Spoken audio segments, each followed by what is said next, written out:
Sa araw ngayon, bibisitahin natin ang Trappistine Monastery sa bayan ng Pulumulok. Pero bago tayo makarating doon, madadaanan natin ang isang malawak na taniman ng pinya. Ang Pulumulok ay tahanan ng pinakamalaking plantasyon ng pinya sa bansa, ang Dole, Philippines, na tinatayang merong lawak na 12,000 hectares. Ang plantasyon ng Dole ay matatagpuan sa paanan ng kahangahangang Mount Matutom sa Pulumulok, South Cotabato, isang lugar na mayaman sa bolkanikong lupa na angkop para sa pagtatanim ng pinya. Sa katunayan, ang Dole, Philippines ngayon ay nagpapatakbo ng pinakamalaki at pinakamodernong pabrika ng pinya sa buong mundo. Sa ngayon, ang Dole, Philippines ay nagsusupply ng 63% ng taunang pangangailangan ng Japan para sa sariwang pinya at nag-e-export ng humigit kumulang 7.5 milyong kahon bawat taon sa lahat ng sariwang pinyang merkado nito, kabilang ang New Zealand, China, Hong Kong, at ang Gitnang Silangan.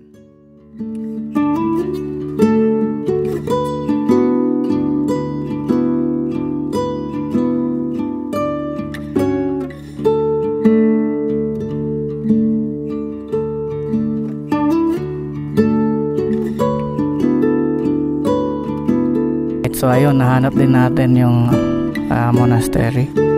Okay, so ayun, kailangan mo na mag-logbook kung papasok tayo dito. Thank you, okay na.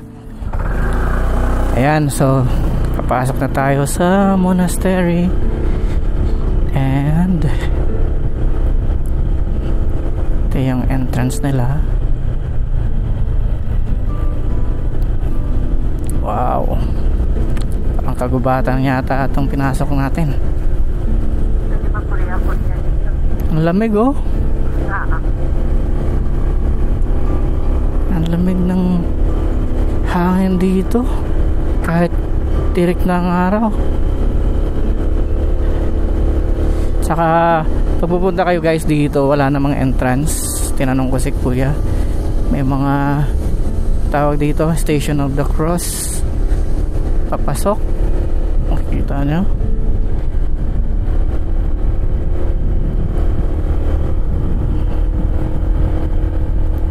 Wow, paakyat dito pero hindi naman ganun katarik.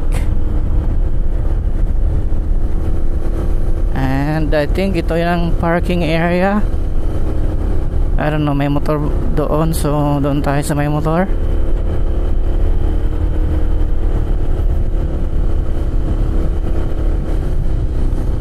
Okay, so kailangan nating iiwan ng bike natin. So magpa-park na lang tayo ng matino dito sa lugar na to.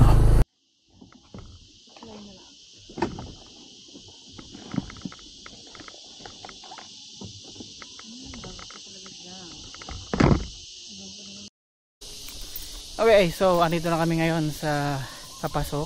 Nakapark na yung motor, nilipat natin yung motor natin sa kabila kasi medyo slanting yung parking dito. So medyo matutumba yung motor natin. So ayan, peaceful dito sa taas. And we're hoping na merong kainan dito sa taas kasi nagugutom na si Mrs. So tara, let's go.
simbahan dito.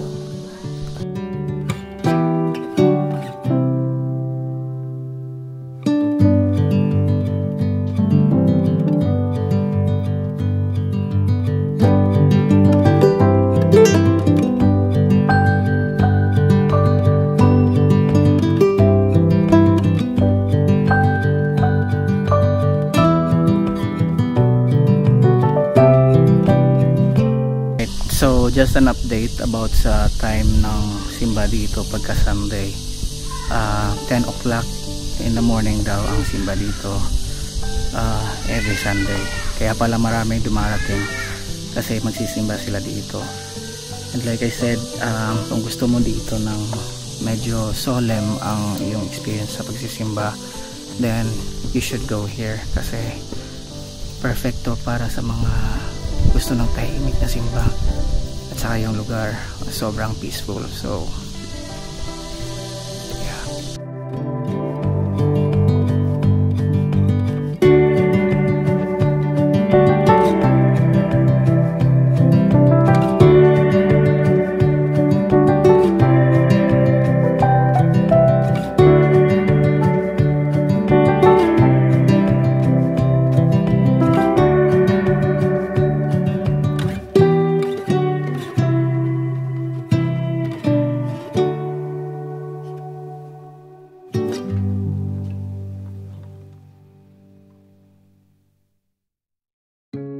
Okay, so dito meron dito mga cookies and souvenir shop na I believe ginawa ng mga madre. Dito sa likod natin makikita nyo mga cookies and all that, mga products nila dito.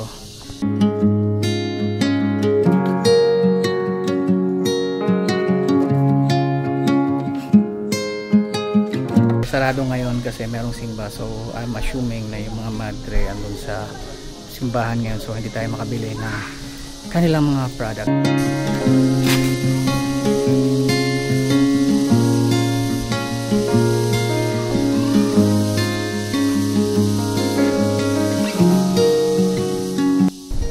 Alright, so ayun, nag-ikot-ikot lang kami dito at ang dami na ngayon sasakyan kasi 10 o'clock ang start ng kanilang simba dito. So yes, napuntahan rin natin tong Tapestry Monastery na to at maganda pala dito, maganda talaga, as in solemn ang pagsisimba nyo kung kayo ay Katoliko. Maganda dito pagka Sunday. So yun lang naman so far.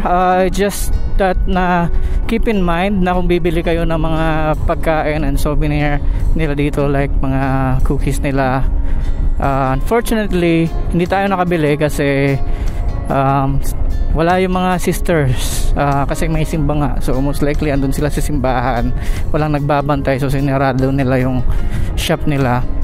Yun lang naman, just in case na gusto nyo bumili, make sure na pag agahan nyo before yung simba, like around 10 o'clock. Pagdating namin dito, nagbukas na agad sila, tapos maraming bumili. Kaya pala maraming bumili kasi alam nila na nagsasara after pag malapit na yung simba. So hindi kami bumili kasi sabi namin pag pauwi na sana, pero ayun tuloy, hindi kami tuloy nakabili ang ending.